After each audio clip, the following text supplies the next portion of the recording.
পরিবর্তনশীল নয়। এই ভূখণ্ড রক্ষা করার জন্য সবাইকে এক হতে হবে। এখানে দ্বিমত করা যাবে না। কোন দেশের দালালি করা যাবে না। কোন দালালকে সহ্য করা হবে না। গর্জে উঠতে হবে ওদের বিরুদ্ধে, আন্দোলন করতে হবে, সংগ্রাম করতে হবে, চাপিয়ে পড়তে হবে ওদের বিরুদ্ধে।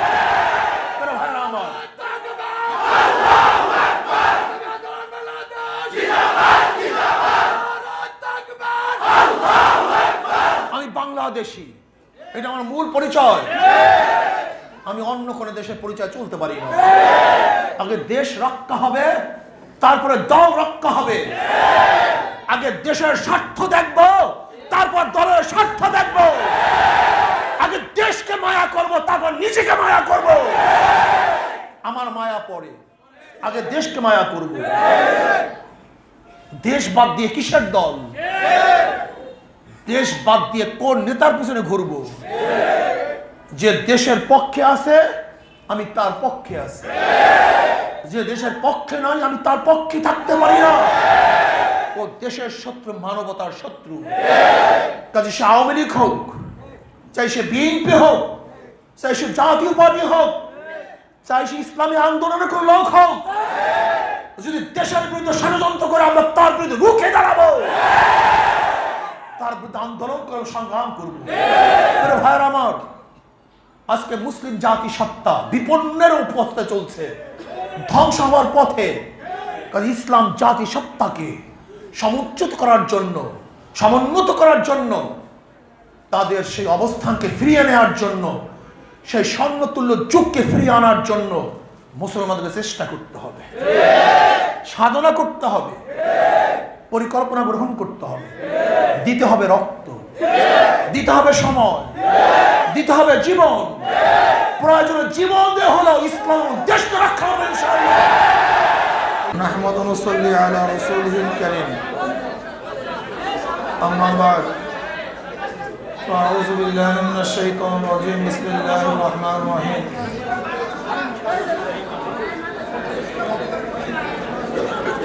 ইন্নাল্লাহা লা ইউগাইয়িরু মা বিকওমিন হাত্তা ইউগাইয়িরু মা বিআনফুসিহিম।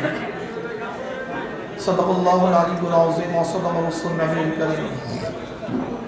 শাহিদুর শুকর আল্লাহুম্মা সাল্লি আলা সাইয়্যিদিনা ওয়া শাফিঈনা ওয়া হাবিবিনা মাওলানা মুহাম্মদ সাল্লাল্লাহু আলাইহি ওয়া আলা আলিহি ওয়া আসহাবিহি ওয়া বারাকা ওয়া সাল্লাম।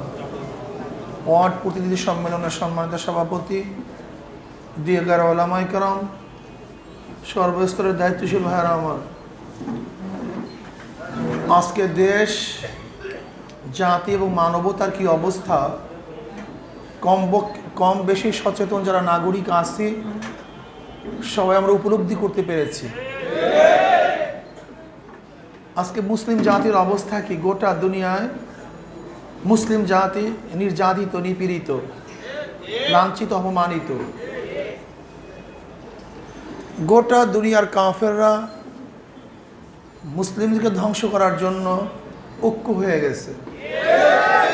আল কুফরু মিল্লাতুন ওয়াহিদা। তারা বিভিন্ন দিকে বিচ্ছিন্ন থাকলেও মুসলিম নিধনের ব্যাপারে সবাই একমত।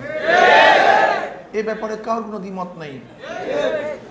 সেই হিসাবে আমি একজন মুসলিম হিসাবে আমাদেরকে অবশ্যই সচেতন থাকতে হবে। এর থেকে আমাদের উত্তরণের পথ কি, পন্থা কি? আজকে কাশ্মীর ভারত দখল করেছে, সেখানে কাশ্মীরের নির্যাতিত হচ্ছে, কিন্তু সমস্ত কাশ্মীরিরা না,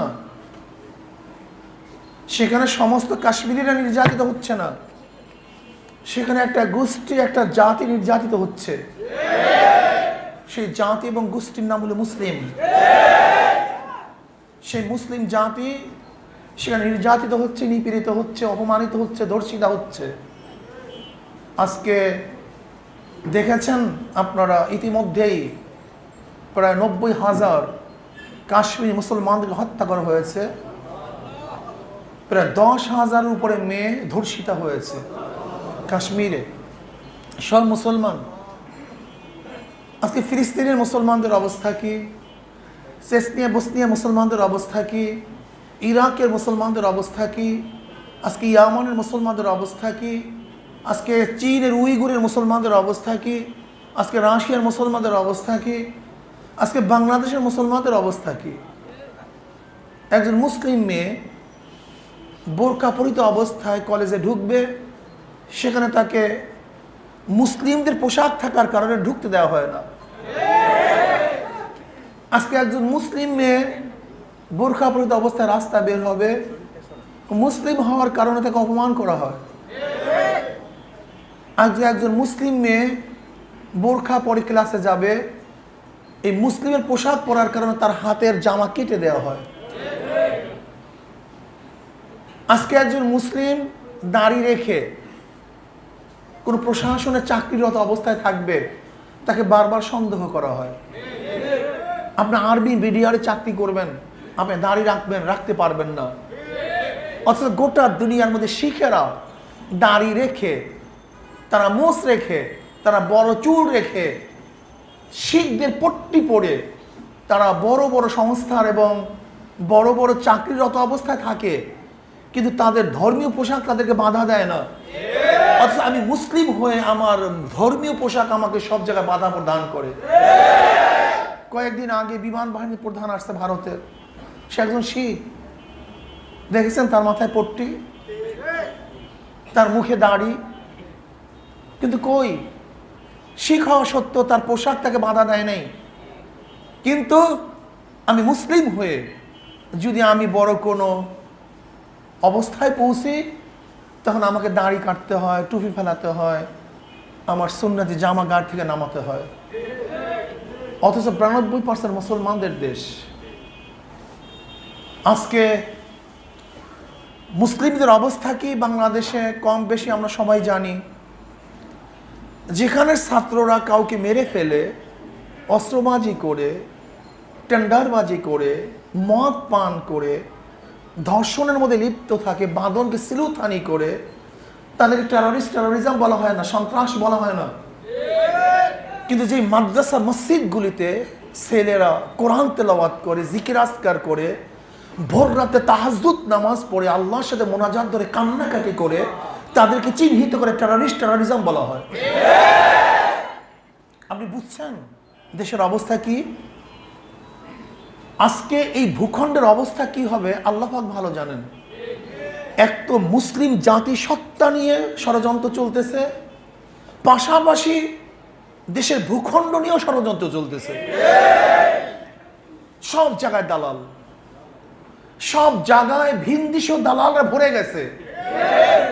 আজকে আমরা দেশের পক্ষে কথা বলতে চায় না, কেউ ক্ষমতায় থাকার জন্য, কেউ ক্ষমতায় যাওয়ার জন্য। আওয়ামী লীগ কথা বলে না ভারতের বিরুদ্ধে, আগ্রাসনের বিরুদ্ধে। আমরা ভারত বিরোধী নই, আমরা কোন দেশ বিরোধী নই, স্বীকৃত কোন দেশের বিরোধী আমরা নই। আমরা আগ্রাসনের বিরোধী, আমরা ওদের জুলুমের বিরোধী, ওদের অত্যাচারের বিরোধী, ওদের সন্ত্রাসের বিরোধী আমরা। আজকে দেখেন ভারত আমাদের প্রতিবেশী দেশ, তাদের সাথে সুসম্পর্ক থাকবে, এইটাই তো আমরা চাই।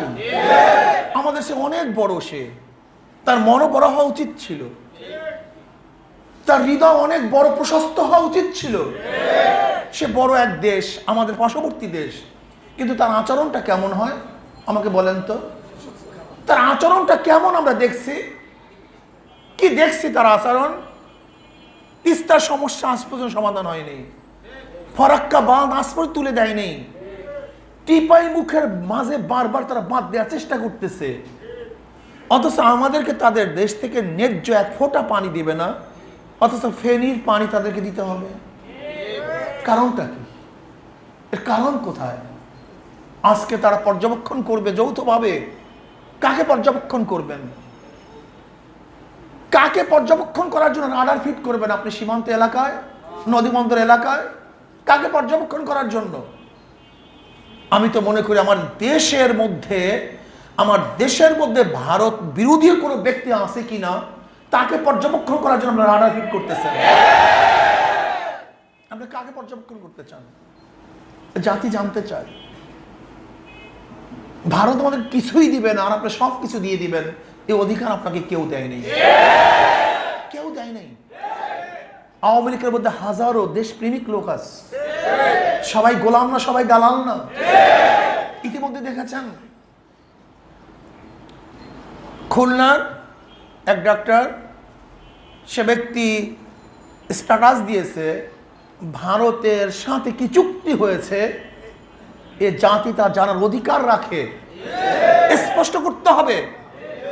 আওয়ামী লীগের লোক, কিন্তু তাকে বরখাস্ত করা হয়েছে। আমি আওয়ামী লীগ ভাইদেরকে বলবো, আওয়ামী লীগ ভাইয়ারা আমার, এই দেশের মাটিতে আমরা সবাই বসবাস করি, এই দেশের সন্তান আমরা সবাই, এই ভূখণ্ড আমাদের পরিচয়, দল আমাদের বড় পরিচয় না। আওয়ামী লীগের জন্ম হয়েছে একসময় আওয়ামী লীগ ছিল না, একসময় ছিল খেলাফত আন্দোলন, একসময় ছিল মুসলিম লীগ, এরপর হয়েছে আওয়ামী মুসলিম লীগ, এরপর হয়েছে আওয়ামী লীগ, আওয়ামী লীগের এক খণ্ড হয়েছে বিএনপি, বিএনপি থেকে হয়েছে জাতীয় পার্টি, আমার এই আওয়ামী লীগ থেকে হয়েছে জাসদ। কাজী দল পরিবর্তন হয়, এটা হবে, হতে পারে। একদিন একজন আওয়ামী লীগ করছে, পরবর্তীতে অন্য দল করতেছে, একসময় একজন অন্য দল করছে, এখন আওয়ামী লীগ করতেছে। মানুষ তো পরিবর্তনশীল, হতেই পারে, হবে, কিন্তু আমার দেশ পরিবর্তনশীল না, এই মাটি পরিবর্তনশীল না, এই ভূখণ্ড পরিবর্তনশীল না। এই ভূখণ্ড রক্ষা করার জন্য সবাইকে এক হতে হবে, এখানে দ্বিমত করা যাবে না, কোন দেশের দালালি করা যাবে না, কোন দালালকে সহ্য করা হবে না। গণযুদ্ধের বিরুদ্ধে আন্দোলন করতে হবে, সংগ্রাম করতে হবে, চাপিয়ে পড়তে হবে ওদেরকে।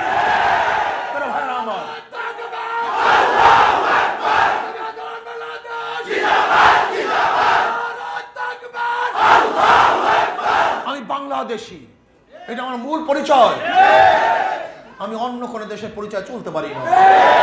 আগে দেশ রক্ষা হবে, তারপরে দল রক্ষা হবে। আগে দেশের স্বার্থ দেখব, তারপর দলের স্বার্থ দেখব। আগে দেশকে মায়া করব, তারপর নিজেকে মায়া করব। আমার মায়া পড়ে, আগে দেশকে মায়া করব। দেশ বাদ দিয়ে কিসের দল? দেশ বাদ দিয়ে কোন নেতার পিছনে ঘুরব? যে দেশের পক্ষে আছে আমি তার পক্ষে আছি, যে দেশের পক্ষে নয় আমি তার পক্ষে থাকতে পারি না। ও দেশের শত্রু, মানবতার শত্রু। কাজে সে আওয়ামী লীগ হোক, চাই সে বিএনপি হোক, চাই সে জাতীয় পার্টি হোক, চাই সে ইসলামী আন্দোলনের কোন লোক হোক, যদি দেশের বিরুদ্ধে ষড়যন্ত্র করে আমরা তার বিরুদ্ধে রুখে দাঁড়াবো, তার বিরুদ্ধে আন্দোলন করে সংগ্রাম করবো।